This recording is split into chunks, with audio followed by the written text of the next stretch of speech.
I'm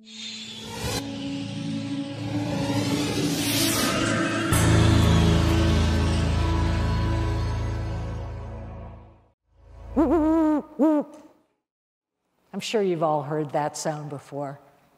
Anywhere a great horned owl can find a place to roost during the day, they begin their day at night, just as it gets dark.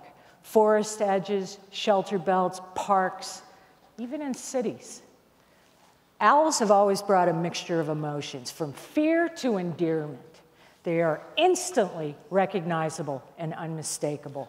But how many people have actually seen an owl in the wild? With their largely nocturnal, solitary, and secretive habits, they've been associated with witchcraft and sorcery, or as the messengers of death.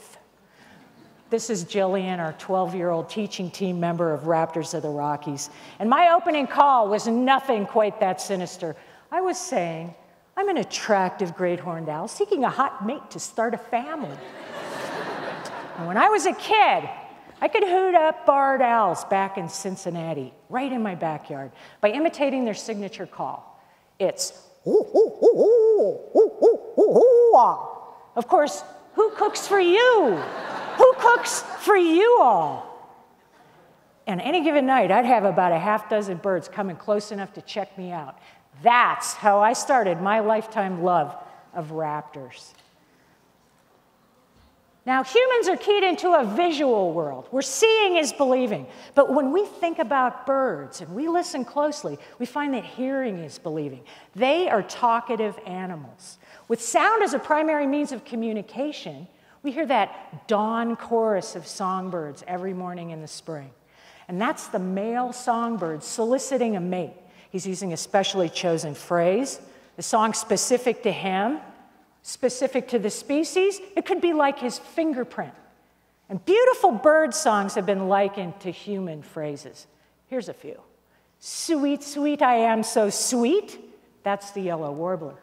This one. If I see you, I will seize you and I'll squeeze you till you pop. Warbling vireo. But my favorite is the olive-sided flycatcher.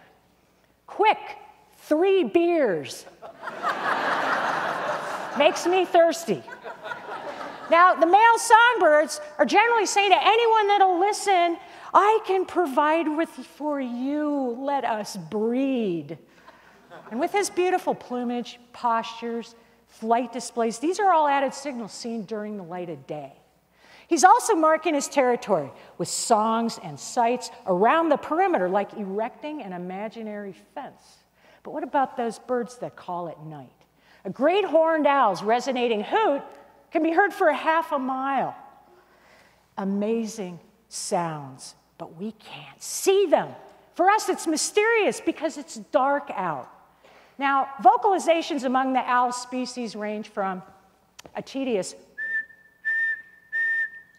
to calls that resemble a yipping puppy, a cuckoo clock, a bouncing ball, or a raspy whistling sweet. My favorite quote is by Desmond Morris, and he said that an owl's hoot is reminiscent of someone pretending to be a ghost so as to frighten a small child. He said their shrieks, screams, squeeches, screeches, and squawks would lead a person to think they were standing outside of a torture chamber. Okay, how many times have you been watching the horror movie? The kids are in the graveyard, and it's a full moon, and it's Halloween, and you're scared, and it's spooky, and then you hear that eerie call. Who is going to die? And that's actually right on, because that's what great horned owls do very, very well. These are the apex predators, the premier predators. These are not vegans. They eat everything from insects to rodents to rabbits to animals the size of a skunk. With their upright posture, their forward-facing eyes, their blinking top eyelid, eyelashes, and their beak that looks like a nose, they resemble humans. Or the other way around.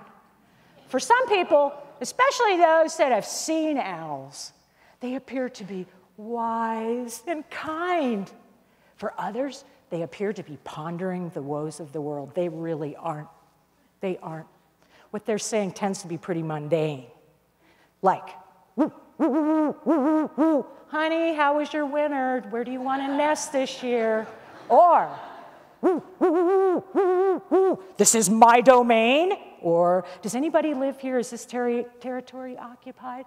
Or, woo, woo, woo, woo. I'm a nice 2-year-old male great horned owl, wondering if a single female is within earshot. Now, great horned owls don't migrate, and they stay on the breeding grounds 12 months a year. For most birds, an important part of courtship is building a nest or refurbishing an old one. But for owls, it's vocalizations. Owls don't build nests. They pilfer. Okay, they borrow the nest of another bird, like a hawk or a raven or a crow, or they use a broken off top of a tree. So they don't build their nest. Vocalizations are important. Owl pairs are basically just getting reacquainted since the last breeding season. Now, owls have different voices, and the female has a higher pitched voice, even though she's the larger of the two sexes. The male has a little bit deeper voice, a little more drawn out, a little more resonant. You can tell them apart. And they'll call back and forth, or they'll sing in duets.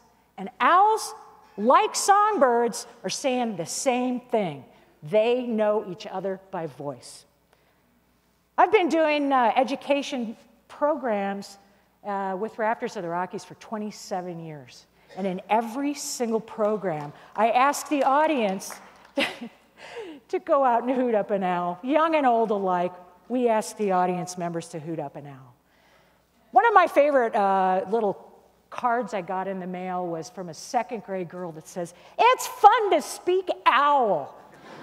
So I'm going to ask you to cross your hearts and promise me you'll leave your cell phones, your electronic devices, all that stuff at home, and go outside and experience nature firsthand.